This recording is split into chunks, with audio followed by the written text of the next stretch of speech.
Boa noite a todos. Boa noite. Hoje, exatamente 30 de outubro de 2023, estamos nós reunidos para estudarmos a obra Memórias de um Suicida. Nós vamos iniciar solicitando para a nossa irmã Carla fazer a nossa prece de gratidão. Logo depois, a nossa irmã Aramita irá fazer a recapitulação do nosso estudo.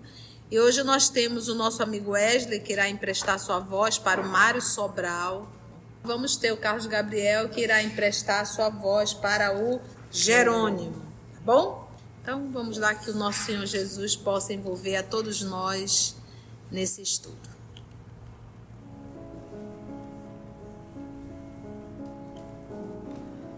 Divino amigo Jesus, mais uma vez nos reunimos e sabemos que é pela Tua misericórdia que podemos nos reunir.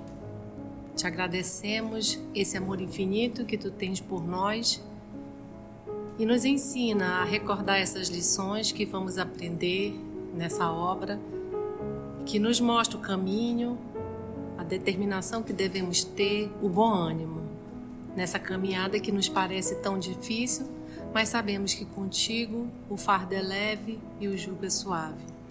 Ajuda-nos a caminhar com alegria, com determinação, rumo às tuas lições, aos teus ensinamentos e nos fazermos também luzes nesse caminho. Que essas lições se impregnem em nossa mente e principalmente em nossos corações. Que assim seja.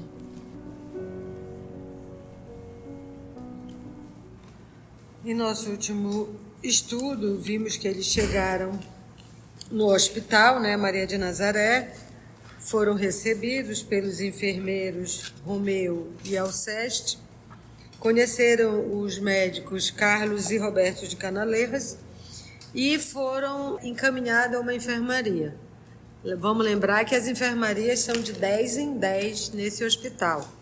E nessa enfermaria eles viram camas limpíssimas, lençóis alvíssimos, um quadro que lembrava um famoso pintor espanhol.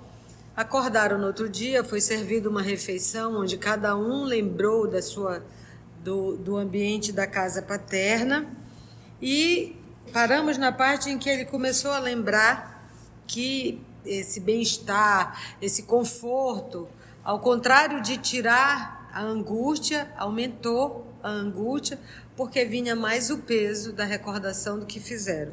E ele lembra o que cada um tinha, os 5 que estão próximos, Então, o Camilo e o Jerônimo, eles se suicidaram por arma de fogo.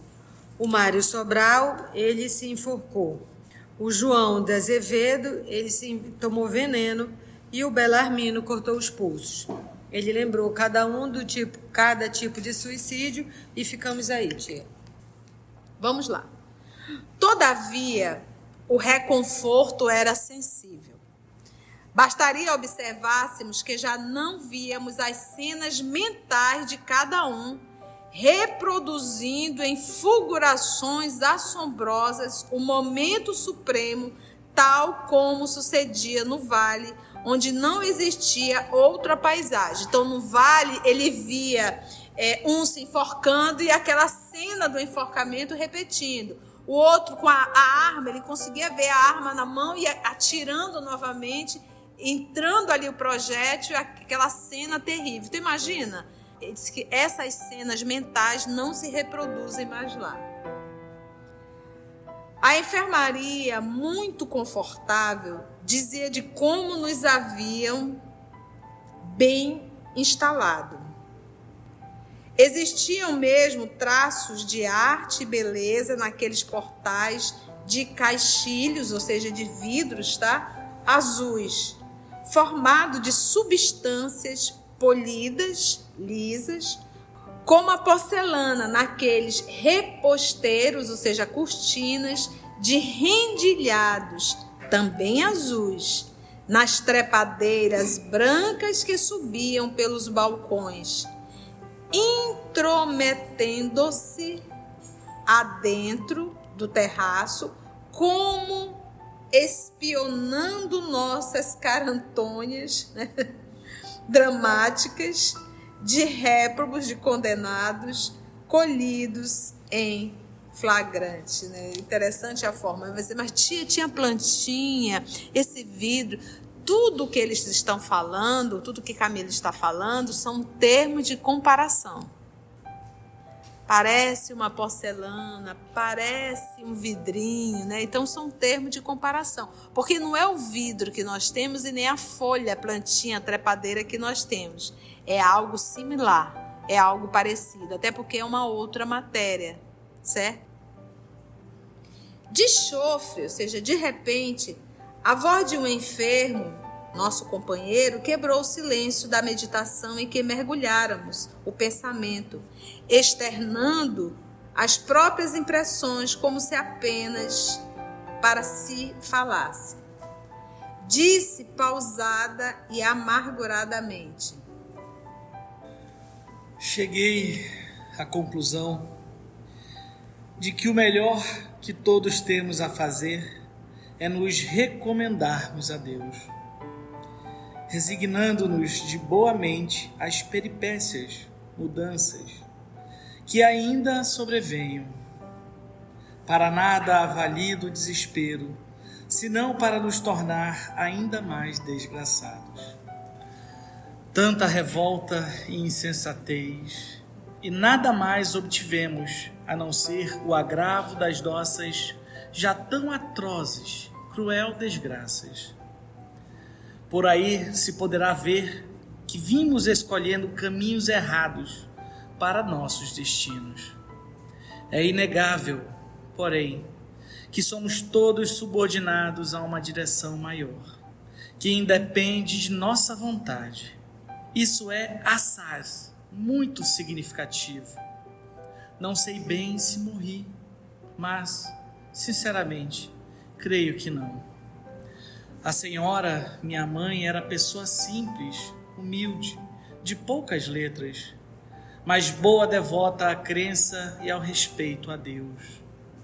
Afirmava aos filhos, com estranha convicção, quando os reunia ao pé da lareira a fim de ensinar-lhes as orações da noite, de mistura com os princípios da lei cristã, que todas as criaturas trazem uma alma imortal, criada pelo Ser Supremo e destinada à gloriosa redenção pelo amor de Jesus Cristo, e que dessa alma daríamos contas um dia ao Criador e Pai.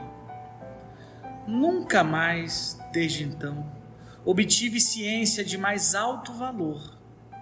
Considero as aulas ministradas por minha mãe durante o serão, reunião da família, superiores às que, mais tarde, aprendi na universidade. Infelizmente, para mim, sorri a sabedoria materna, embrenhando-me pelos desvios das paixões mundanas. Contudo, ó minha mãe, eu aceitava a possibilidade da crença formosa que tentastes infundir em minha alma rebelde. Não fui propriamente ateu. Hoje, passado tantos anos e depois de tantos sofrimentos, colocado em situações que escapam à minha análise, eu me convenço de que a senhora, minha mãe, estava com a razão. Devo possuir uma alma realmente imortal. Escapa-se de um tiro de revólver e pode-se até restabelecer-se. Curamos da ingestão de um corrosivo, tais sejam as circunstâncias em que o tenhamos usado, mas não se escapa de uma forca, como a que me destinei. Quem foi que se matou enforcado? Mário Sobral. Então quem está falando é Mário Sobral, tá? Agora ele se identifica. Mas não se escapa de uma forca, como a que me destinei. E se estou aqui, e se sofri tudo quanto sofri sem conseguir aniquilar dentro de mim as potências da vida, é porque sou imortal. E se sou imortal, é que possuo uma alma, com efeito, quanto ao corpo humano, esse não é imortal, pois se consome no túmulo. Porque a dúvida dele, ele saiu levantando. Olha, se eu tivesse tomado um veneno, de repente o veneno poderia não ter me matado e eu estar aqui vivo, né? Porque eles estão aí na luta, se estão vivos ou não. O próprio Camilo, várias vezes, e quando ele acorda no hospital, ele diz: não era possível que eu tivesse morrido. Exatamente. Então eles estão ali em dúvida, mas ele, o Mário Sobral, avaliando, disse: poxa, mas eu me enforquei. Alguém consegue escapar de um enforcamento? Então ele diz assim: não, eu morri realmente e eu estou numa condição agora espiritual. Então tudo isso para eles é um material que eles estão refletindo, eles estão pensando, porque é complexo. Você de repente nunca ter pensado na vida após a morte. A ideia que eles carregavam de morte não era aquelas. A Mita quer conversar aqui. O próprio Camilo: o suicídio absolutamente não me matara. Eu continuava vivo e bem vivo. E bem vivo, entendeu? Esse pensamento que o senhor Mário Sobral está construindo. E ele está aqui construindo e exteriorizando para todos nós. Exteriorizando para a enfermaria, para os colegas deles que estão dentro da enfermaria, né? Vamos lá. Pois se consome no túmulo. E se possui uma alma dotada de virtude da imortalidade, é que ela proveio, derivou de Deus, que é sempre eterno. Oh, minha mãe, tu dizias a verdade. Oh, meu Deus, tu existes. E eu a renegar-te sempre com meus atos, minhas paixões, meu descaso às tuas normas, minha indiferença criminosa aos teus princípios. Agora, eis que é soada a hora de prestar-te contas da alma que tu criaste, da minha alma. Eis que nada tenho a dizer-te, Senhor, senão que minhas paixões infelicitaram-na, quando o que determinaste ao criá-la era que eu a conduzisse obedientemente ao teu regaço de luz. Perdoa-me, Senhor Deus. Observa que nesse momento de reflexão que ele começa a fazer, porque eles conseguiam fazer isso quando estavam no vale? Não tinha. Então aqui eles já começam o tratamento deles, começando por esse processo de autorreflexão. E você observa aqui a presença psíquica da mãe, a lembrança de tudo aquilo que ele recebeu na infância, a lembrança da mãe ensinando religiosidade. Lágrimas abundantes misturaram-se a estertores, né? Ruídos da respiração forte, né? De asfixia. Porque ele, como foi a morte dele? Ele se enforcou, não foi? Ele começou a contar a sua história, começou a lembrar tudo, e agora ele começou a se emocionar. E o que começou a voltar? Sensação, falta de ar de novo.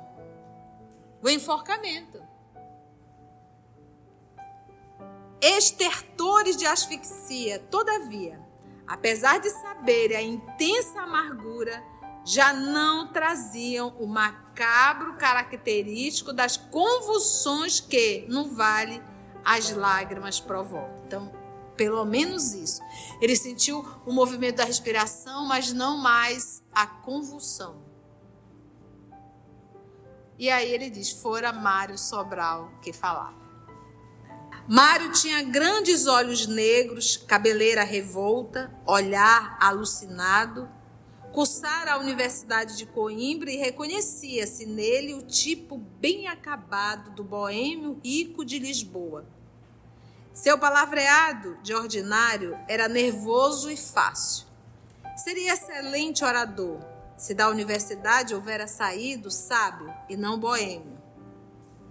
No cativeiro do Vale, fora das entidades mais sofredoras que tive a ocasião de conhecer. E assim mesmo se destacou durante todo o longo período de internação na colônia. Com esse arrazoado, com esse discurso, com essa declaração, iniciou-se uma série de confidência entre os 10. E ele disse: não sei por que desejáramos conversar. Quando você está com encrenca aqui dentro, que você está meio que sufocado, o que você quer fazer? Conversar. E ali é a necessidade, cada um ali vivendo as suas dores, então a gente precisava o quê? Conversar. Eu falo da minha dor, tu fala da tua, e assim a gente...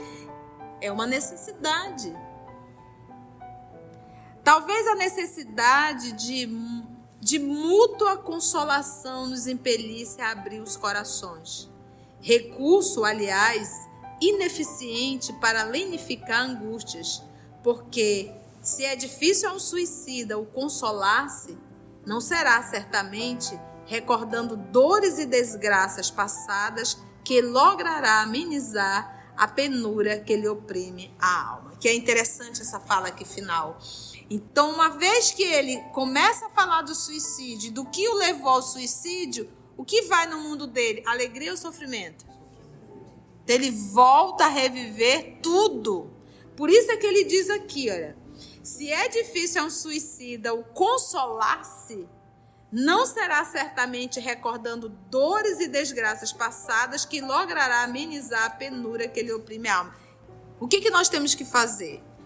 Às vezes é necessário eu ir a um ponto que me machucou, um ponto de dor. Eu falo dessa dor. Se for necessário, eu choro bastante e pronto. Eu não posso ficar nutrindo aquilo constantemente, num choro constante, todo dia. Eu vou adoecer muito. Eu estou adoecendo a minha mente. Porque toda vez que eu volto para falar da tristeza, daquele momento difícil, eu revivo tudo. Porque, gente, eu vou contar uma coisa para vocês. Para a máquina cerebral, não existe. Ela está só pensando, isso não está acontecendo, não. Para o cérebro, tu pensou, para ele aquilo é verdade, aquilo está acontecendo naquele momento, para a máquina cerebral. E isso vai repercutir no teu corpo físico. O teu corpo físico passa a sentir tudo, porque para a tua máquina cerebral aquilo está acontecendo. É por isso que o nosso Senhor Jesus nos ensina a esquecer todo o mal. Esquecer é o quê? Não lembrar. Porque esquecer não é apagar da memória, é impossível. Esquecer, não ficar lembrando, revivendo sempre, revivendo. Você não descansa. O dia que nós entendermos isso, a gente vai ter um pouco mais de saúde mental e emocional.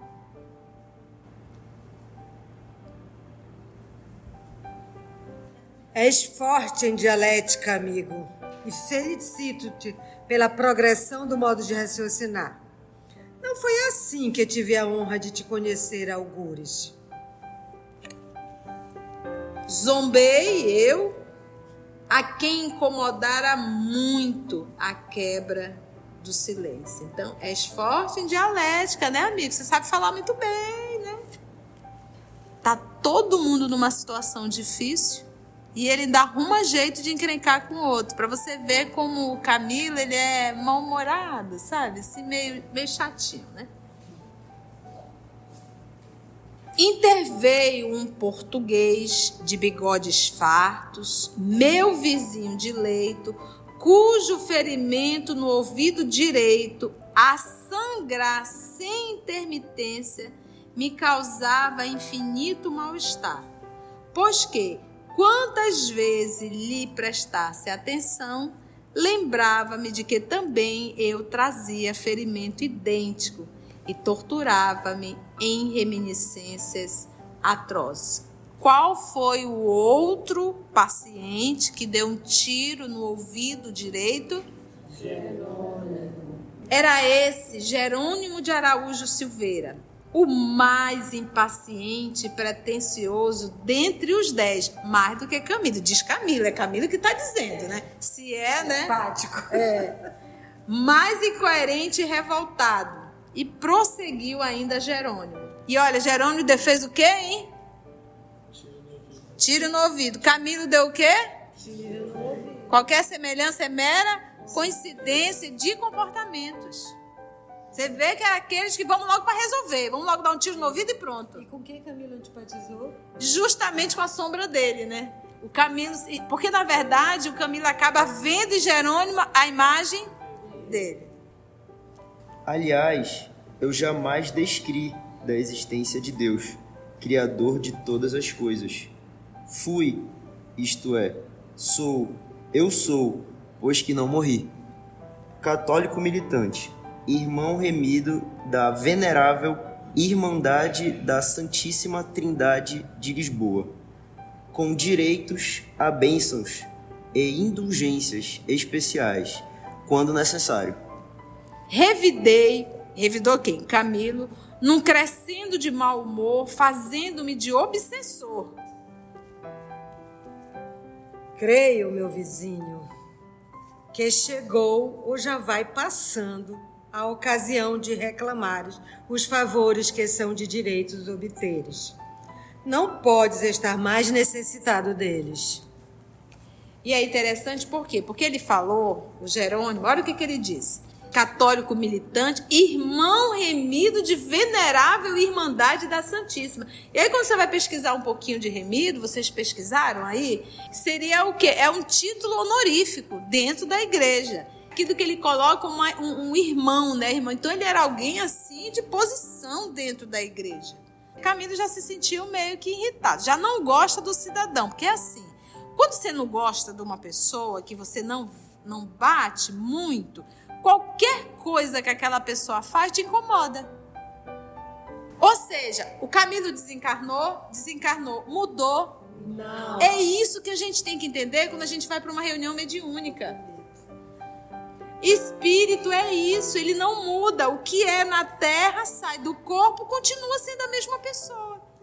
Então a gente acha que vai desencarnar e vai mudar lá? Não. O processo de mudança tem que ser o quê? Aqui.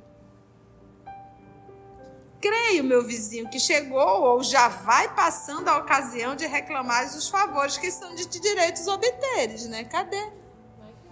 Cadê as bênçãos das indulgências? Olha a tua... E ele diz, revidei no crescendo de mau humor, fazendo-me de obsessor mesmo. Não respondeu, mas ele continuou. Continuou quem? Jerônimo. Fui, porém, muito impaciente e nervoso desde a juventude. Impressionava-me facilmente, era insofrido e inconformado, às vezes melancólico e sentimental. E confesso que nunca levei a sério os verdadeiros deveres do cristão, expresso nas santas advertências do nosso conselheiro e confessor de Lisboa. Por isso mesmo, certamente, quando se me deparou a ruína dos meus negócios comerciais, pois não sei se sabeis que fui importador e exportador de vinhos, crivado de dívidas insolúveis, surpreendido por estrondosa e irremediável falência, sem ascendente para evitar a miséria que a mim e a minha família escancarava falsos, irremediáveis, acusado por amigos e pessoas da família como responsável único do dramático insucesso, abatido pela perspectiva do que sucederia à minha mulher e aos meus filhos, a quem eu, por muito estremecer, habituara a excessivo conforto, mesmo ao luxo, mas os quais, agora que me viam castigado e sofredor, me responsabilizavam cruamente por tudo, em vez de pacientemente me ajudarem a remover a cruz dos insucessos que a todos nos abatia. Fraquejei na coragem que até então tivera e tentei desertar na frente de todos e até de mim mesmo, a fim de poupar-me a censuras e humilhações. Todavia, enganei-me. Mudei apenas de habitação, sem conseguir encontrar a morte, e perdi de vista minha família, o que me tem acarretado insuportáveis contrariedades. Então nós temos aí uma nova informação. Qual é a informação? Jerônimo, qual era a profissão dele? Comerciante. Ele importava o quê? Vinhos. O motivo do tiro, do suicídio, foi porque ele faliu. Faliu e deixou esposa e filhos. Tá bom? Tornou Mário na mesma tonalidade, acabrunhado, como se não tivesse ouvido o precedente. Olha que interessante. O Mário não estava contando a história dele. De repente entrou Jerônimo e contou um pouco da história dele. Camilo só lá, o sangue escorrendo, né? Aquele ali, olhando para um lado, olhando para o outro, não gosta muito de reclamação. E tu tá achando que o Mário Sobral está ouvindo o Jerônimo? Não, porque enquanto o Jerônimo está contando o seu problema, o Mário Sobral continua ouvindo o quê? O problema dele. É assim que nós somos. É assim que nós somos. Se nós colocarmos uma roda de conversa aqui com 9 problemas, conte o seu problema. A pessoa vai ouvir e o outro não consegue ouvir o problema dele. Ele está ouvindo o problema que ele está começando a pensar aqui, do que ele vai começar a falar. O que ele vai contar do dele? Mas meu problema é maior do que o dele. Meu problema é maior do que... Então você não quer nem ouvir o problema do outro. Porque você está aprisionado no seu problema. Então, olha só. Tornou Mário na mesma tonalidade, acabrunhado, como se não tivesse ouvido o precedente. Não leu nada. Sim, é lastimável. Caí nas trevas da desgraça. Quando tão boas oportunidades encontrei pela vida afora, facultando-me o domínio das paixões para o advento de aquisições honestas. Esqueci-me de que o respeito a Deus, à família, ao dever, seria o alvo sagrado a atingir, pois recebi bons princípios de moral na casa paterna. Jovem, sedutor, inteligente, culto, envaideci-me com os dotes que me assistiam e cultivei o egoísmo, dando asas aos instintos inferiores, que reclamavam prazeres sempre mais febricitantes. A convivência afetada da universidade fez de mim um pedante, um tolo cujas preocupações únicas eram as exibições vistosas, se não escandalosas. Daí o perder-me no roldão das embocaduras das paixões deprimentes. E depois, quando não mais conseguia encontrar-me a fim de me reconduzir-me a mim próprio, procurei a morte, supondo poder esconder-me dos remorsos atrás do ouvido de um túmulo. Que é o esquecimento, né? Enganei-me. A morte não me aceitou. Encontrou-me deserto demasiadamente vil para me honrar com a sua proteção. Por isso, devolveu-me a vida quando o coveiro teve a honra de encobrir minha figura repulsiva da frente da luz do sol. Minha mãe, porém, essa sim, não se enganou. Eu sou imortal. Jamais, jamais morrerei. Hei de existir por toda a consumação dos evos, eternidade, em presença daquele que é o meu Criador. Sim, porque para sobreviver às desgraças que cruciaram o meu sentir, desde a noite aziaga de azar, da primavera daquele ano de 1889, só um ser que seja imortal. Alongou os olhos com gestos, né? Como chamando recordações passadas para o minuto presente, e murmurou, arquejante, né? Respirando ali a custo, apavorado, frente à página mais negra que lhe desvirtuava a consciência.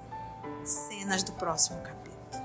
Agora a gente vai saber por que ele cometeu o suicídio. Então nós conhecemos hoje um pouco da história do Mário Sobral e conhecemos a história de Jerônimo. E agora ele vai contar o motivo que o levou ao suicídio. O Mário Sobral, quando o Camilo fala do Mário Sobral, ele diz que ele foi das entidades mais sofredoras que ele conheceu no Vale e na colônia.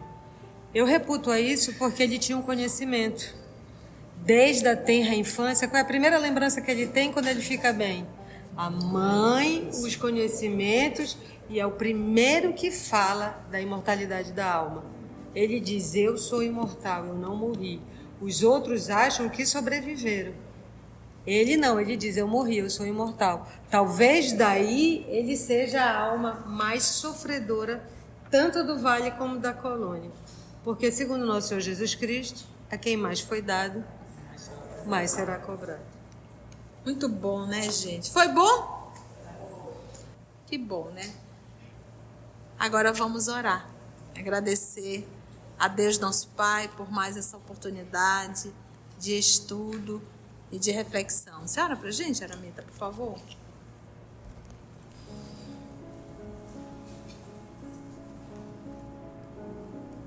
Depois dessas lições, dessas histórias, de vermos vidas através de outras vidas, vamos vendo que cada um de nós, todos nós aqui presentes, você aí onde quer que você esteja, e aqui encarnados e desencarnados, todos nós temos problemas, todos nós temos dificuldades, todos nós temos obstáculos a transpor. Não estamos num mundo de diversões, nós estamos num mundo de provas e expiações. Como bem nos ensinou a irmã Rosália, nós estamos aqui, nós estamos num mundo de degradados, num mundo de espíritos rebeldes. Então que nós possamos, Senhor, com a Tua ajuda, através dessas lições, através do Teu Evangelho que já chegou até nós, a sabermos suportar o nosso fardo, a aceitarmos o Teu jugo, como bem disse Mário, é só para a gente caminhar e chegar até Ti, para lembrar as lições, essas lições bonitas que a gente escuta, não é só para inteligência, não é só para ter esse momento de tranquilidade, que cada um de nós aqui, eu tenho certeza, recebe essa gota de paz, essa gota de entendimento. É para meditarmos, agirmos e vermos cada um de nós em que ponto eu posso melhorar, aonde eu estou querendo desviar das minhas veredas. Porque o mundo nos chama, os véus de Maia nos atraem. E já falamos quantas vezes, Senhor, quantos caímos, quanta rebeldia. E Tu, que também já sabemos, largaste as outras 99 ovelhas para vir até nós, para nos ensinar o amor, para nos ensinar o caminho, para aprendermos a amarmos uns aos outros e para aprendermos primeiro a amarmos a nós mesmos. Ajuda-nos, Senhor, com a Tua misericórdia. Ajuda-nos a ficarmos contigo, porque já sabemos que estás conosco hoje e sempre. Que assim seja.